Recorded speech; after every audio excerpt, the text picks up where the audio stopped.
Hello Honcho gang, welcome back.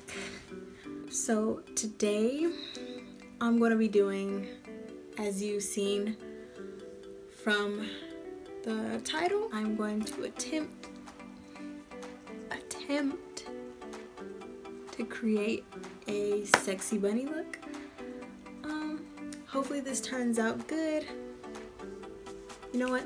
No, we don't need negativity. It will turn out good. It will turn out good. Speak it into existence. It will turn out amazing. And yeah, let's just get started with the video. Okay, so really right now, I have no idea how I'm gonna do this. So I'm winging it right now. Do I wanna do the basic pink? Or do I want to do something different? I have a lot of brown palettes for fall, but this is not really an Easterish look. That's why I don't want to do pink. So I think we're gonna go with the purple palette. I think we're gonna do purple today.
say about this is by the mouth, it kind of looks like a cat, but I was going for like the bunny type, you know, like their little squishy face. I was going for that. I guess these are their cheeks, I don't know, but I was going for that. So I contoured it a little bit, but it still kind of looks like a cat, but it still came out cute. We still kind of look like a bunny. If I tell you I'm a bunny, then you'll be like, okay, I understand. But yeah, this is the final look. I hope you guys enjoyed this video as much as I did making it, and I hope to see you guys in the next video. Don't forget to like and subscribe to this video and click the notification bell so you can be up to date with all of my videos. So yeah, thank you guys for watching and hope to see you guys in the next video.